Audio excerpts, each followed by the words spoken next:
I've just added the most incredible tree to my personal bonsai collection, and I'm really excited to share that with you.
I'm a great believer that if your bonsai trees have got character and personality, then it's only appropriate that you should give them a name. And I've given this massive Japanese white pine the name The Beast. It's a Japanese white pine tree that I've just acquired from the guys at All Things Bonsai. And you can see it's got a massive, powerful trunk that makes it a real force of nature and a really magnificent tree. However, the tree is not without its faults. It's got a number of girdling roots around it, but because the tree has now matured to a certain stage, it wouldn't really be practical to remove those, and they've really become a part of the character of this tree, so we need to make the most of them. Perhaps in some places I can reduce their influence and effect on the tree a little, but for the most part now, that is part of the nature of this tree and gives it character and interest. It's also got a very dense canopy and lots of branching on there. However, the most refined Japanese white pines have very clear, defined pads of foliage, whereas this is just a bit more bushy. And so the majority of the work on this tree is going to be in developing those pads of foliage. And my solution for that is quite simple. I just need to wire everything. In order to do that, I will be using copper wire rather than the aluminium that I typically use on my deciduous trees. There are a number of reasons for that. Mainly that once you apply copper wire, it's fairly rigid on the tree and the tree will retain that shape. Whereas aluminium tends to be a bit more forgiving and also less rigid and also remains quite malleable. What that means typically is if you brush past the tree, that aluminium will deform out of shape and you'll have to then carefully rearrange everything back where it was. Whereas with copper wire, that will stay in place, and if you brush past the tree, you're more likely to scratch yourself than change the shape or the design of your tree. Wire is an essential tool in shaping and training bonsai trees, allowing the grower to guide branches and trunks into desired forms. The basic principles for using wire in bonsai include choice of wire. Typically copper or aluminium wire is used. Copper is stronger and more rigid, but aluminium is easier to work with and less likely to damage the tree. Wire application.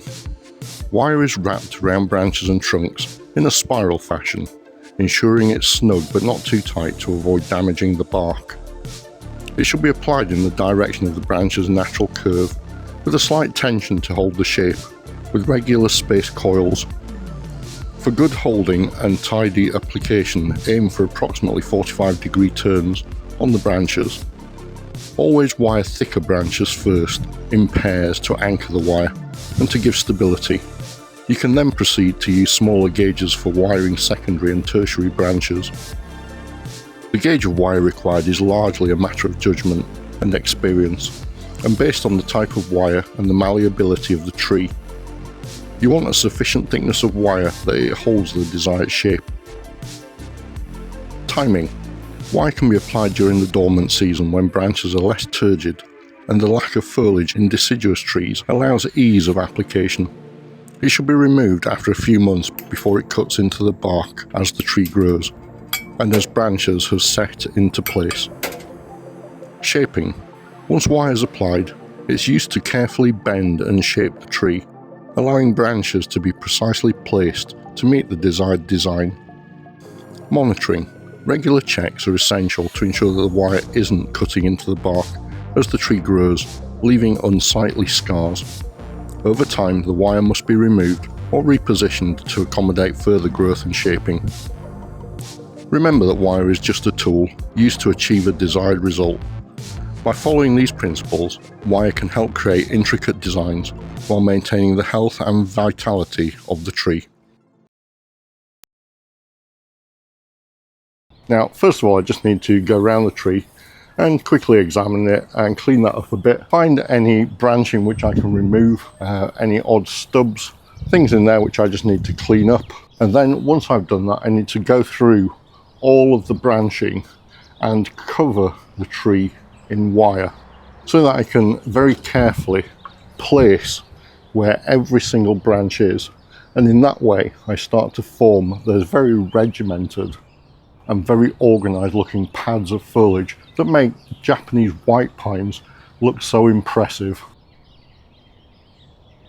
So in here, for example, there's just a dead stub there which I can just nip out. There's a couple down that branch there, and I'm just tidying those up a little. I will come back shortly and do a more structural look at the tree.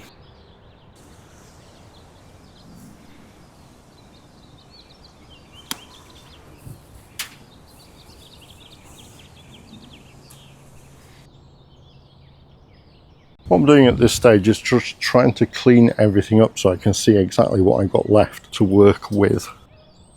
In here, for example, you can see I've got a number of dead upward growing stubs and stumps from previous pruning, and just tidying those out and getting an idea of what I've got left in the tree to work with. One of the things with an evergreen tree like this is if you prune back beyond where you've got green growing, that tends to cause the remainder of that branch to also die back. What you need is some greenery on the tips of the branches to keep that sap flowing along the branch. Without that, what you won't get is back budding along that branch. Effectively, the branch will be dead at that point. So we need to avoid that and keep some greenery on anything that we intend to keep. One thing you will notice when working with pines is when you cut them, you get sap or resin dripping from there. So that should dry up and heal up over the wounds. That's the purpose of it. But it's also worthwhile any significant wounds to just cover those over with cut paste or cut putty. So I'm just nipping out any stubs, any remnants of dead branches, and just tidying it up a little.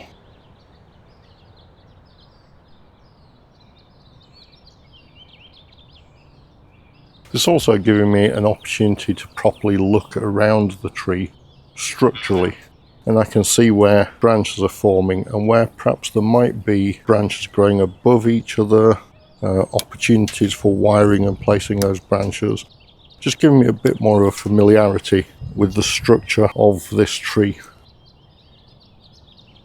With any tree, when it comes to styling and designing it, the first thing you want to do in any pruning is always just working your way through that tree and removing any dead foliage or branches, and that's simply all I'm doing in this case. It's currently December in the UK, and at this time of year the tree will have started forming buds which will extend in spring to become the new candles on the tree. Those candles will then extend out, the needles will open out, and those will become the future branches on the tree. Pines are also typically apically dominant, which means that there's much more energy in the upper branches of the tree. And so some of the maintenance on Japanese white pines is reducing that density of foliage and energy in the upper portion of the tree to try and distribute that more evenly around the entire tree. And that will be part of the ongoing story of this tree as I develop and refine it. So I have now significantly been around the tree, reducing and cleaning up, getting rid of any old dead needles in there, and removing any stubs, died back branches, and stubs from previous pruning. So I now am in a better position to think about styling the tree. One of the things that is slightly bothering me is this stub of a branch in here. Now, some people might think of turning that into a gin or some kind. I'm not really sure that that's something that adds to this tree. It's a possibility.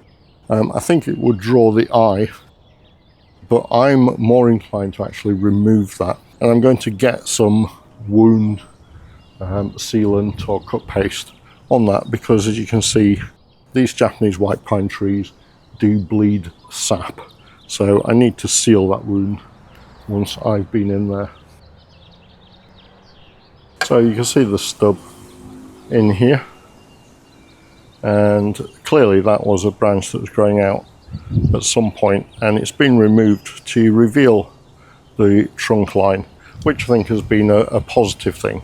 But I'm now ready to remove this and cut this back even further and try and get that flush with the trunk, and then seal that.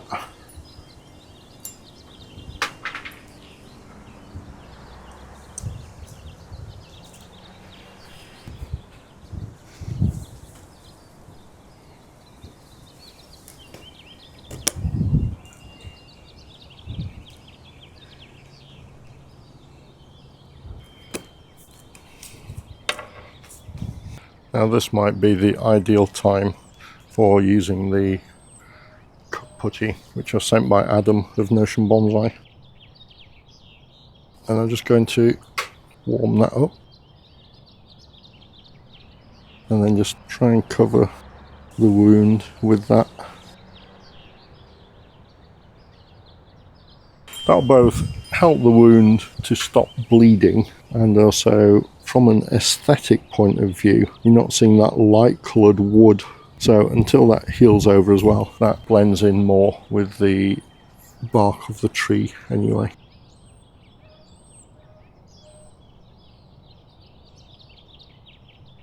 Keonal cut paste, which I have, is a nightmare to use. It's very sticky and gets everywhere. The next trick is to get wire on all those branches to position them. There are proponents of clip and grow bonsai who are not huge fans of the idea of wiring trees. But I think with a tree like this, a Japanese white pine, really the only way to get any order out of the chaos is to wire that tree. You know, it's not an accident that in Japan many trainees will spend hours, possibly even days, just wiring branches and pads on trees. And just before I do, I'm just going to have a look at the tree and see if there are any areas where I might want to just remove the branching. And I can see in here, for example, we've got an area where we've got a number of branches just growing out of the trunk in here. And so I'm thinking I'm going to actually remove that branch out of there. We don't lose a great deal, but what we will get is we will get more light into the interior of the tree, which will help with any backbudding. It will have taken decades to get the tree to the point that it's at now, and I'm not proposing undoing all of that work by removing lots of branches. But I think there will be benefits from removing that. It was a branch that was growing above other branches anyway, And we've got another branch growing over the top here, but we might be able to wire that to form the pads on this side of the tree.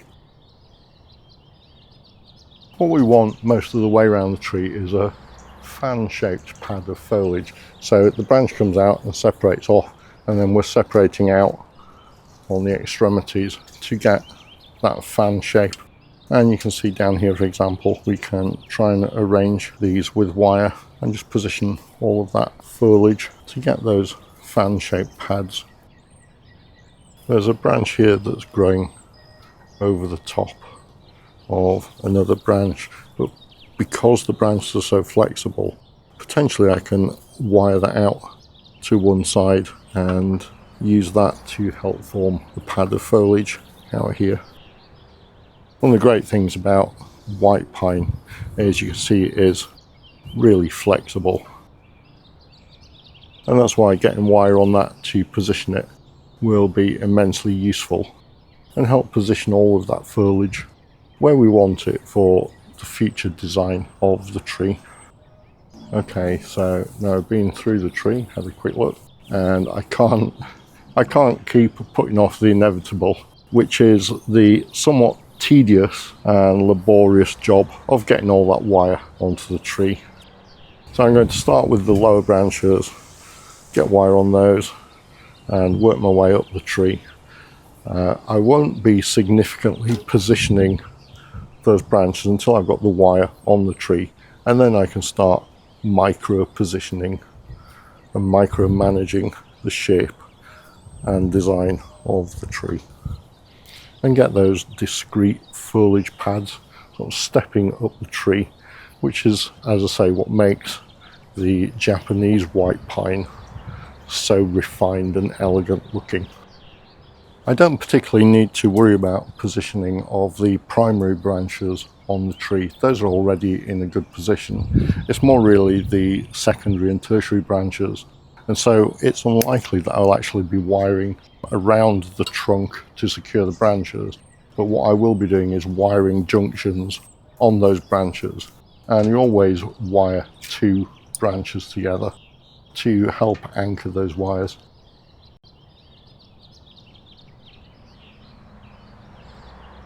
You can see that this is not by any stretch of the imagination going to be a quick process. There's going to be a lot of work to get this wire on all of these branches to allow me to position them precisely.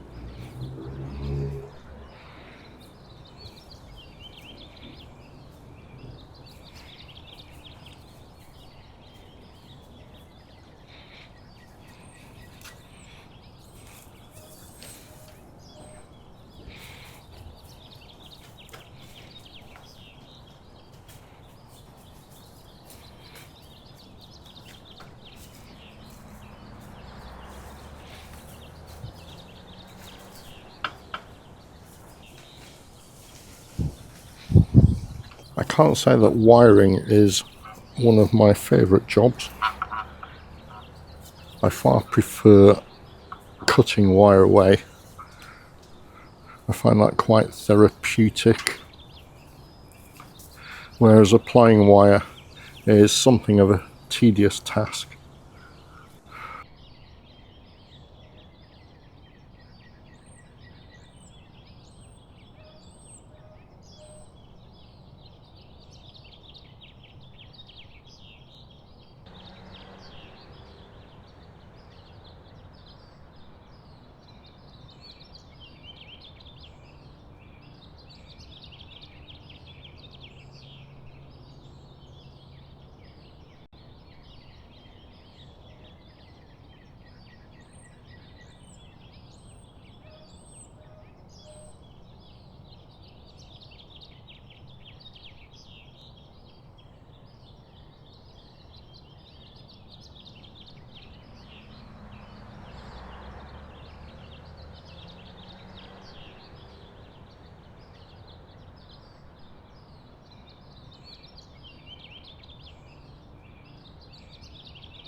One of the great things about wire is that not only can it be used to position your branches, but also if you have long straight branches, by adding bends, twists and turns into those branches, you're adding not only interest, but you're making those branches appear shorter, which makes your tree appear more compact, which is another great feature that we're aiming for in our bonsai trees. As you will see, I've added a number of pines to my collection this year, and what that means is that next year there will be more of a focus on pines and pine development, even to the point that I've bought myself a number of pine cultivation and design and development books in Japanese.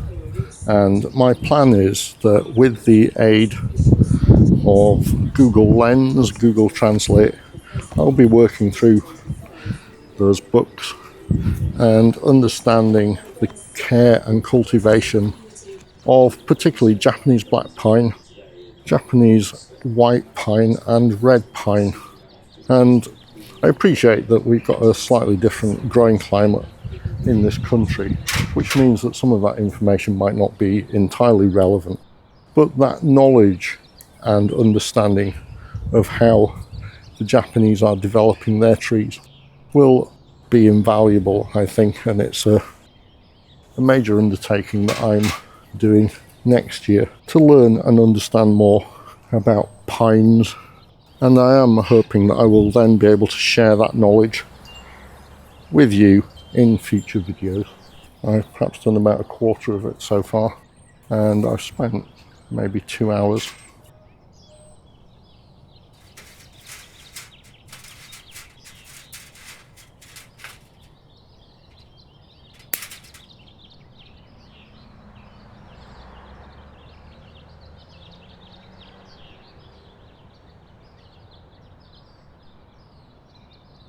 Try not to trap the foliage as you're applying the wire on your tree. You don't want to damage the needles as you're working.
I've been around most of the tree now and wired the primary branching and secondary branching, and now I need to just wire up the tips and the tertiary branching, so the thin bits in here.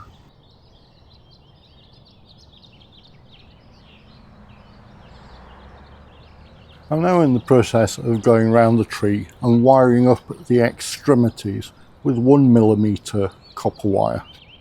And it's necessary to do that, and you will see once that wire is on there why that's the case, because I'll then be able to micro position every branch and every little fascicle of foliage on the tree, and it's at that point that the magic happens.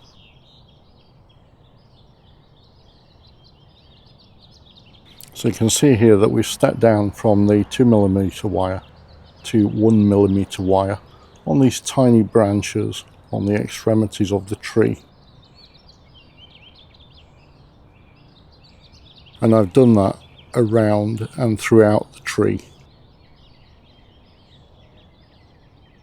And I just need to continue to do that. But unfortunately now the light's beginning to fail, so it's a job I'll have to complete tomorrow.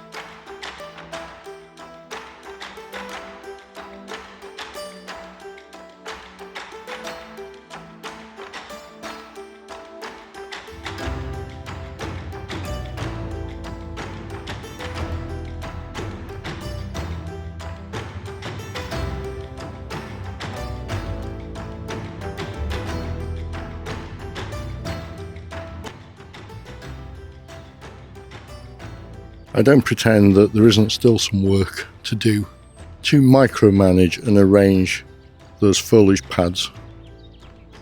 But the tree has now started on its journey with me. But wait, what if I told you this wasn't the only tree that I've just added to my collection?